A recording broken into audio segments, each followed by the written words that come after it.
I bet that 9 times out of 10, you think that your first idea is your best idea. But is it really? Research has shown that people's first ideas are rarely their most creative. This is because of first idea bias, aka design fixation. Ideas require a lengthy brainstorming process where you generate a large pool of potential options before finally reaching your most creative idea. And to move beyond your initial good idea and arrive at a truly great one, you have to identify those signs of fixation and then challenge yourself to think differently. In the next few minutes, I will show you how I used some of the new tools in Live 12 to help make my good song better.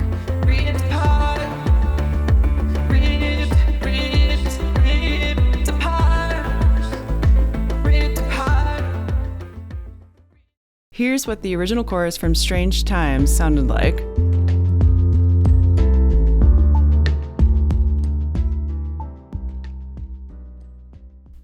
Here's the new version of the chorus after using the new generative tools in Live 12 and Roar.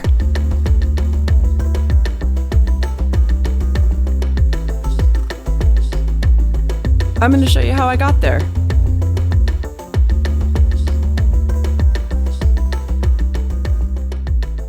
So before we get started, let's take a tour of my drum rack where I've loaded some sounds from the original version of my song, Strange Times.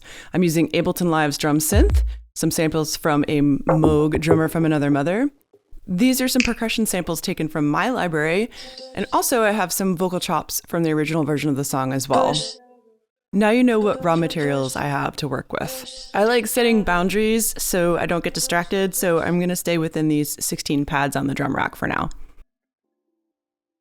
I'm going to start with a blank MIDI clip. All I had to do was select kick from the drop-down menu, and you can see MIDI notes already started to appear. If the generate button is off, nothing will happen. So we'll leave this on for the duration of this exercise. I'm going to launch the bass too, so I can hear how these parts will fit together. And let's try setting our step duration to quarter notes for this kick drum and keep it pretty simple. 4 on the floor is just fine with me. I'm going to use my velocity minimum and maximum here to give a little more variation to the intensity of these kicks. I'm going to use the accent offset here to play with where the accents are landing.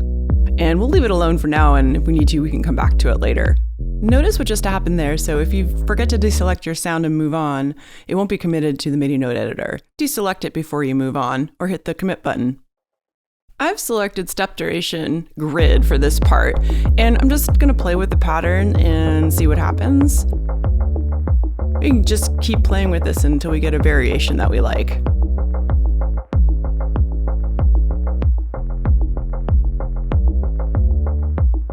I can see the potential for this being very useful for things like hi-hats, and I love playing around with it until I find a variation that I like. I highly suggest playing with the split percentage as well. I'll show you that function later, but for now, let's move on. You can also come down to the bottom of your MIDI note editor and use the randomize button to further change the velocity of your notes. Ramp allows us to increase or decrease velocity in a linear fashion, and that's pretty useful. I also like to just try moving some of these patterns around.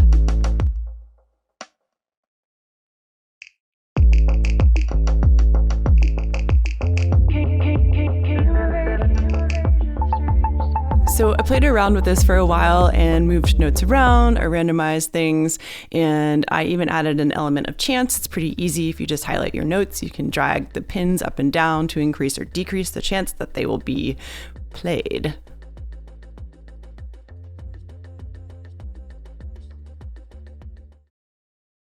One more thing that I like to do is to make sure I add some groove or humanize my parts so they don't sound so robotic. When music is locked to the grid, it just doesn't sound natural. Here's where I landed after playing with this. I really like this new button, Humanize, which helps me to nudge the notes off the grid just a little bit by percentages. You can see the notes moving in the background, and I can just increase or decrease by percentages. If you go too far, it's probably going to sound anti-human. Another thing I like to do is to play around with selecting just a few of the notes on the MIDI note editor at a time. This can help you to get even more variation in your music. I'm going to add a little bit of swing using my groove pool here. You can swap out your grooves here using the hot swap button. I had one pre-selected. I'll commit that. And that's better already. Let's try something else. Let's invert this pattern. You would typically think of inverting a chord, but maybe not a rhythmic pattern. That created a totally different feel. Maybe I'll be able to use this in a breakdown later in the song. I'm going to work on the piano part next. The first thing I did was just copy the chorus from the original song so I could play with the notes that were originally there. I want to hear the chords and do something different from what I've done in the past.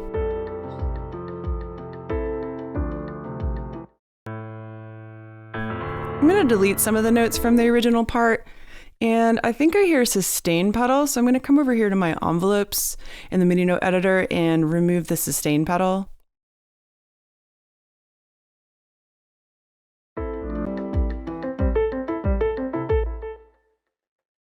And you can see that arpeggiate is now built into the MIDI note editor. We still have the original device available to us, but I think it's pretty cool that it's right here at my fingertips. All I have to do is start turning the dials to hear the changes. I'm going to play around with gate and rate and style until I hear something that I like. My method here is just to listen until I hear something that sounds good. It's that simple.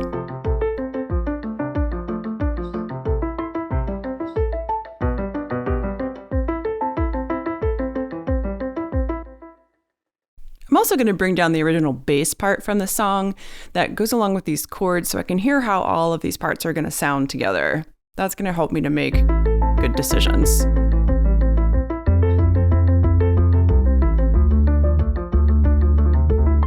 This clip is already sounding very different from the original, and I'm starting to kind of like it.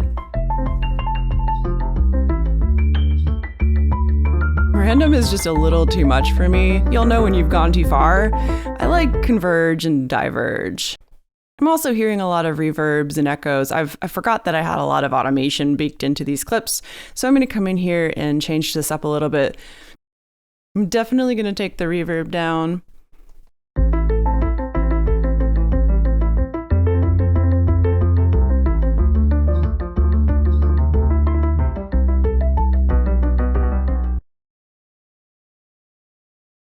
I've added the new device Roar to my grand piano sound here, and I find that with even just it's set to 23%, it's adding just a little bit of extra grit, bite, and presence to my sound, and I really like it. I want to take it a little bit further for this new version of the song, and I think a good way to start is to just look through the presets and try them out, and maybe just hot swap through them until I hear something that sounds cool.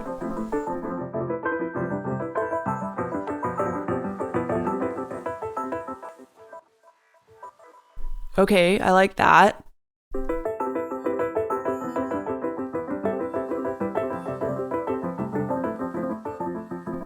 Okay. Now, you may not understand multiband compression or saturation, and that's okay. I think you can just turn the dials and listen and make decisions based on what you think sounds good, and you can always go back and learn more later about what's actually happening. I'm going to try a few more because these are just so much fun.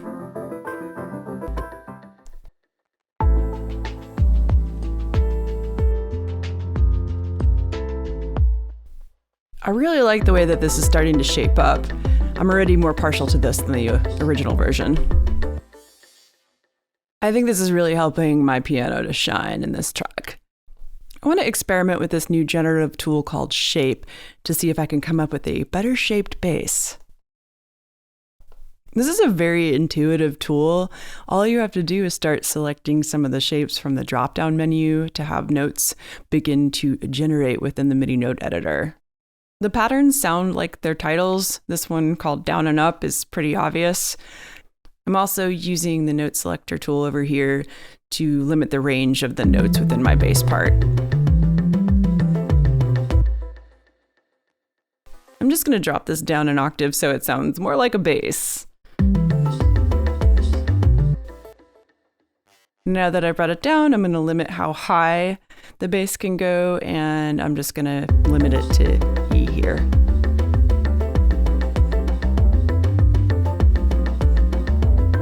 Let's try some different shapes.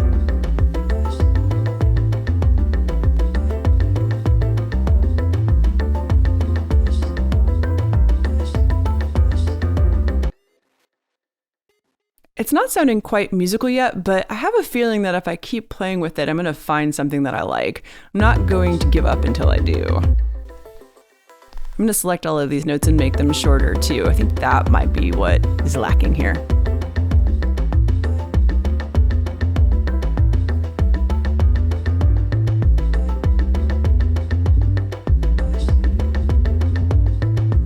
I'm going to increase the chance that a tie will happen between these notes, which just basically literally ties two notes together. Cool.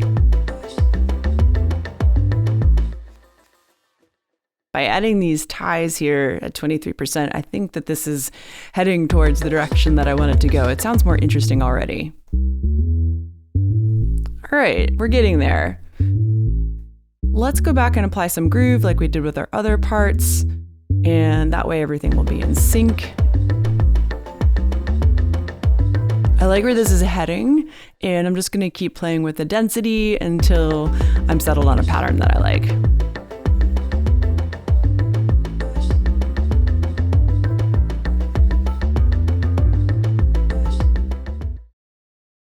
I'm going to go ahead and commit this to the clip. Much like Groove Pool, when we click on this arrow here, it applies the changes to the clip.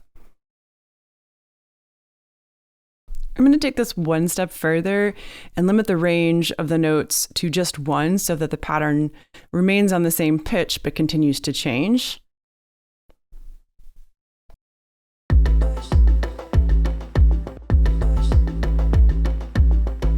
Much like before, I'm just going to continue to play with the density and the ties and just listen until I hear something that sounds awesome. And I think I'll repeat the process for each pitch. This is a very different way for me to create a bass part, so I already know it's going to sound different than what I had before.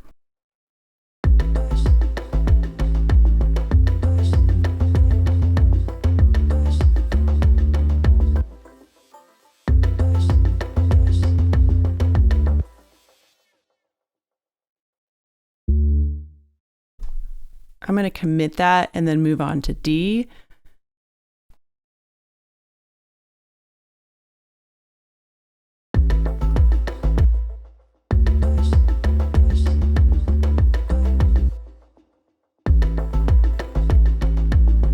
Okay, I like what I'm hearing so far.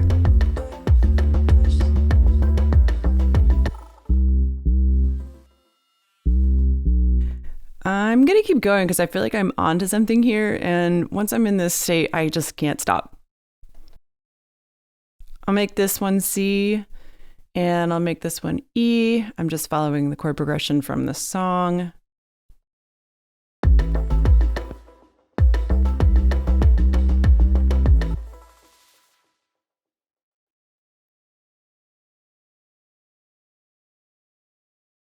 I'm just shortening the loop length here.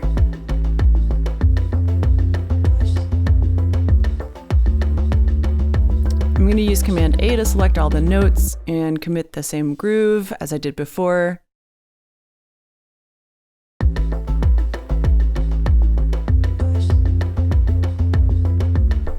Yeah, I really like this. I'm going to use it. This is much better than the original.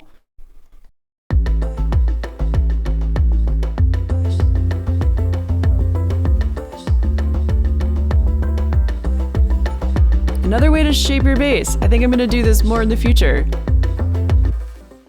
Okay, real talk. Whoop. Oh, there we go. Had a great time making this video. Wasn't sure how things were gonna go, and they went better than expected. So I'm gonna finish the song using the same philosophies here. And then I'm gonna try to perform it on my Bush. And then I'm gonna make it into a real song and release it. So stay tuned. Let me know what you think. Is this helpful? Was it inspiring? Was it interesting? And I'll see you on the flip side. Bye.